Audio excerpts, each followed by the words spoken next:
Di video pembelajaran sebelumnya saya sudah menjelaskan kalau kita mau mencari kekuatan sebuah batang tarik, kita harus mempertimbangkan beberapa faktor kemungkinan kegagalan batang tarik tersebut. Dua pertama yang sudah kita bahas sebelumnya itu kondisi leleh dan kondisi fraktur. Sudah saya jelaskan bagaimana kita cara menghitung kondisi leleh dan kondisi fraktur. Dua yang lain yaitu bautnya putus dan pelat buhulnya sobek, itu sudah saya sampaikan, tapi akan kita bahas kemudian nanti di pertemuan pembahasan sambungan mengenai sambungan. Nah, di video Likeboard kali ini kita akan mempelajari satu kemungkinan kegagalan yang lain dari sebuah batang tarik, itu namanya keruntuhan blok geser.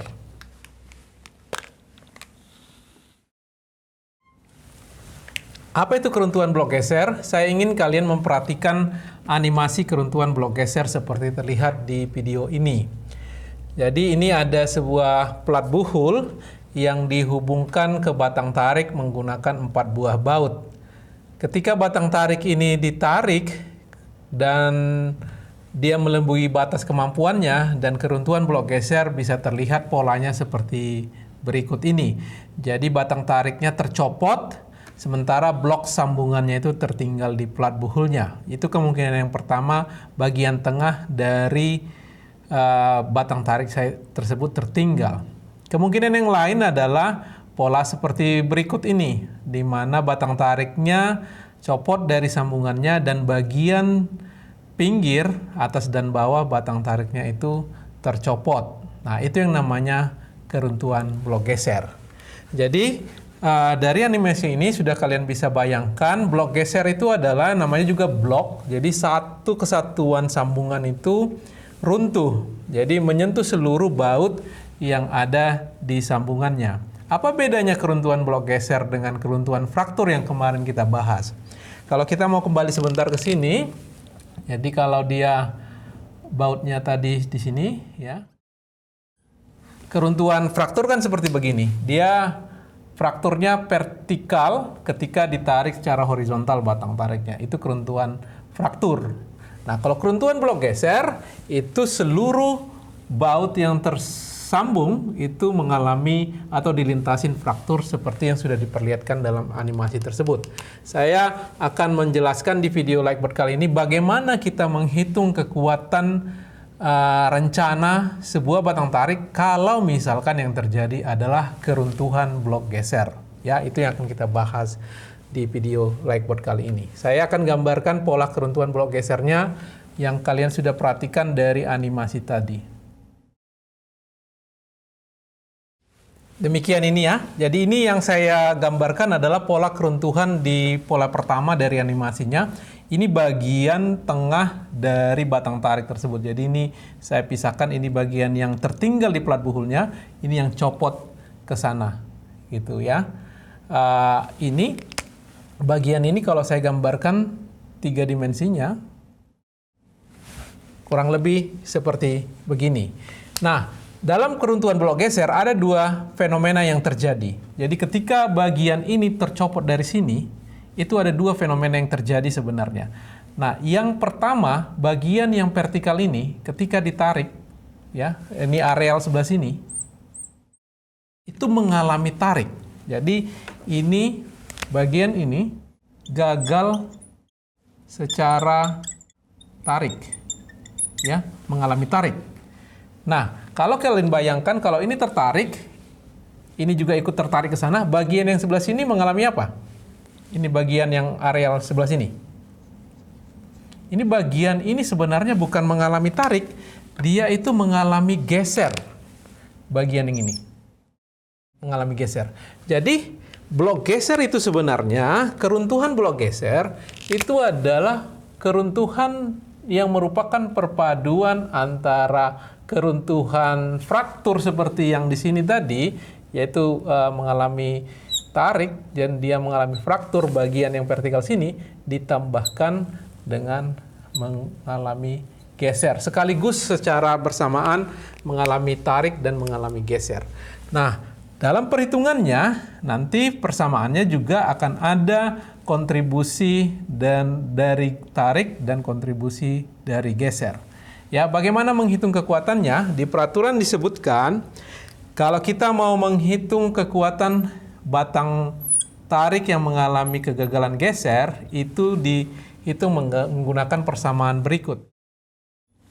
Oke, ini rumus menghitung kekuatan batang tarik kalau blok geser yang terjadi. Saya akan menjelaskan satu persatu dari persamaan ini. Jadi yang ini, bagian yang pertama ini, inilah yang tadi saya sebutkan, ini kontribusi geser. Yang bawah ini kontribusi tarik. Jadi blok geser adalah gabungan kekuatan geser dan kekuatan tarik. Dari sini kita bisa tahu cara mengingatnya bagaimana. Kalau ini V ini adalah simbol yang umum digunakan untuk geser, ya, shear. Bahasa Inggrisnya, ngomong-ngomong persamaan kita ini juga mengadopsi dari peraturan yang ada di Amerika, maka nomenklaturnya juga penamaannya menggunakan terminologi yang ada di peraturan Amerika. Jadi ini T, ini berasal dari kata tension atau tarik, ya. Jadi begitu bisa mengingatnya. Nah, kalau kalian ingat ketika kita ngomong fraktur, ya, yang berkontribusi dalam menghitung kekuatannya adalah Fu, ya kan? Karena dia fraktur ultimate. Perhatikan di sini yang fraktur itu Fu di sini dan Fu di sini juga. Dan yang berkontribusi kepada fraktur adalah luasan efektifnya, tapi di dalam luasan efektif ini ada juga luasan bersihnya, kan? Luasan efektif adalah U kali luasan bersih. Makanya di sini yang kita gunakan adalah luasan bersih, AN. Ini juga ANV dan ANT. Ini artinya, ya, ini kita menggunakan luasan bersih. Baik yang di ANV ataupun yang di ANT-nya. Oke, itu jadi cara menghitung kekuatan blok geser.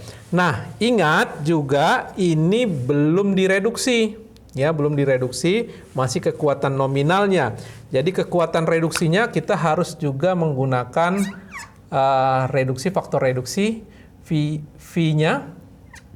Dan karena ini juga fenomenanya fenomena fraktur, sama seperti fraktur, kita menggunakan reduksinya 0,75. Jadi nanti ketika kita dapat Rn menggunakan persamaan ini, kita harus gunakan reduksi 0,75 untuk mencari atau mendapatkan kuat rencananya. Oke, itu mengenai cara mendapatkannya. Nah, saya mau menjelaskan lebih lanjut tentang ini nih. Ini ANV dan ANT ini yang perlu saya jelaskan di sini di mekanisme ini supaya lebih paham. Apa sih ANV itu dan apa sih ANT? Jadi kalau ANV itu luas bersih di bagian yang mengalami geser. Jadi yang mengalami geser itu yang mana? Yang ini, dan tentunya karena dua sisi di bawah juga itu mengalami geser. Ya, itu maksudnya ANV. Kalau ANT,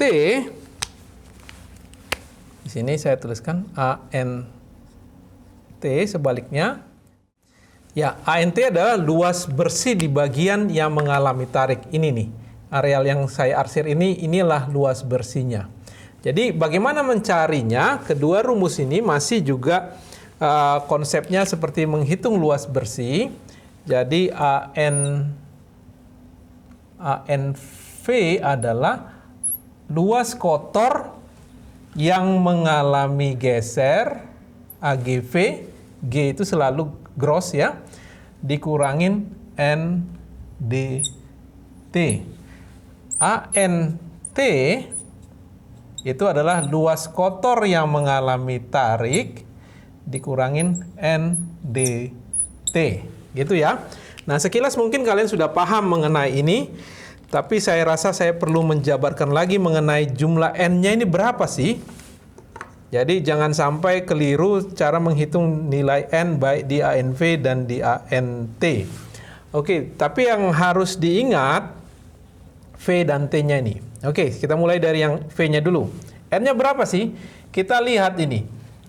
Bagian yang tergeser yang atas dan bawah. Menurut kalian berapa N-nya? Berapa lubang baut yang dilintasin oleh bagian yang tergeser ini. Ya, mungkin ada yang berpikir ini 1, ini 2, 3, 4. Mungkin kalian mengatakan 4 N-nya untuk ANV, bagian yang tergeser.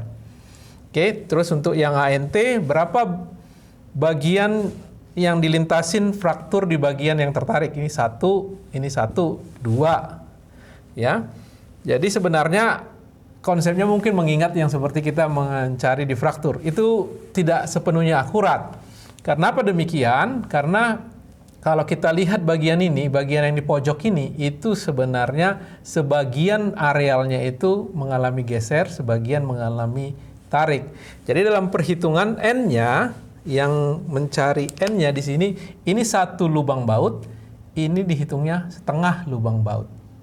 Ya, di sini juga 1 lubang baut, setengah lubang baut. Jadi ANV-nya untuk yang ini sebenarnya 1, 2, setengah, 3. 3 N-nya. Untuk yang menghitung ANT, berapa lubang bautnya? Setengah di sini, setengah di sini. Ya, jadi ini N-nya adalah 1. Ya, mudah-mudahan bisa dipahami. Kalau belum, coba saya tambahkan lagi informasinya. Jadi sebenarnya kalau bayangkan ini lubangnya tidak ada, ya, lubangnya tidak ada. Ini saya gambarkan pola retakannya ini, tapi dia pelatnya penuh, supaya bisa kebayang kenapa dia dikuranginnya yang di pojok itu setengah-setengah. Ini ya, misalnya. Nah, ini dia luas grossnya. Ini adalah AGT. Yang ini, bagian ini dan bagian sebelah bawah ini, ya. Ini juga di bawah sebelah sini, itu AGV. Nah, kalau dia dipotong seperti begini, mungkin pakai warna yang lain supaya lebih jelas. Nih, potong pojoknya ini.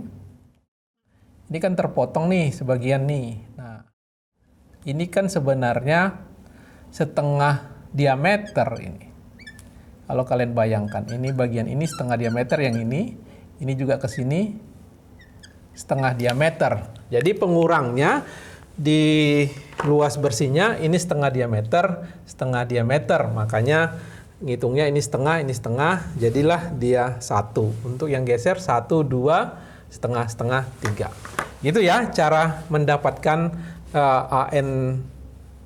N-nya untuk ANV dan ANT.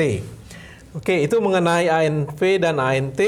Yang selanjutnya yang ingin saya bahas adalah ada faktor ini. Ada faktor UBS-nya.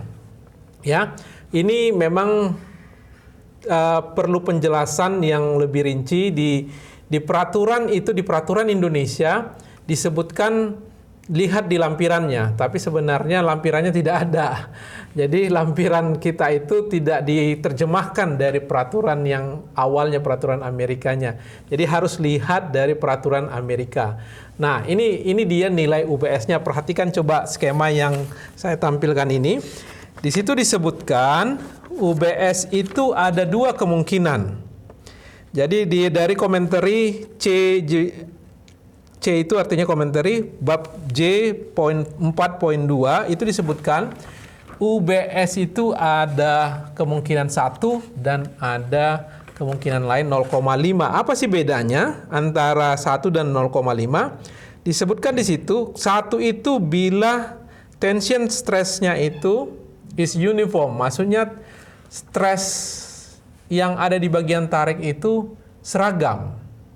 Dan 0,5 bila tegangan tariknya tidak seragam. Di situ digambarkan ada 6 gambar pola-pola yang memperlihatkan di mana keruntuhan blok gesernya untuk kasus yang UBS-nya 1 dan hanya ada 1 case yang UBS-nya 0,5. Kira-kira singkatnya begini, ya. Coba kalian perhatikan kembali ke sini. Ini bagian yang tertarik. Jadi bagian yang tertarik ini, di bagian yang luas bersih yang tertarik ini tegangannya itu seragam, gitu. Seperti begini. Nah, karena dia seragam, ini UBS-nya 1, kira-kira begitu. Nah, yang tidak seragam itu bagaimana sih? Misalkan yang tidak seragam itu saya gambarkan seperti begini. Misalkan tadinya di tengah ini ada baut lah. Ini UBS, untuk case UBS itu sama dengan 0,5. Katakan ini saya gambarkan dia keruntuhannya begini. Ya, ada 3, terus ada baut di sini. Katakan gambarnya begini nih. Ini bagian yang tertarik. Nah, karena ada bolongan di antaranya, tegangan tarik itu tidak seragam. Ini tegangan tarik, tegangan tarik, tegangan tarik, dan diinterupsi oleh lubang baut ini, sehingga dia tidak seragam. Ada celahnya di sini. Ini kira-kira maksudnya tidak seragam. Di sini dia kosong nih, bagian ini tidak seragam. Jadi demikian mengenai UBS yang tidak seragam, kita ambil 0,5, dan UBS yang seragam seperti begini, kita ambil nilainya 1,0. Ya, begitu kira-kira mendapatkan luas nominal, maksud saya kekuatan nominal kalau misalkan blok geser yang terjadi. Mudah-mudahan bisa dipahami. Di video pembelajaran selanjutnya saya akan membahas contoh soal supaya lebih paham penggunaan rumus atau menghitung kekuatan blok geser. Terima kasih buat perhatiannya.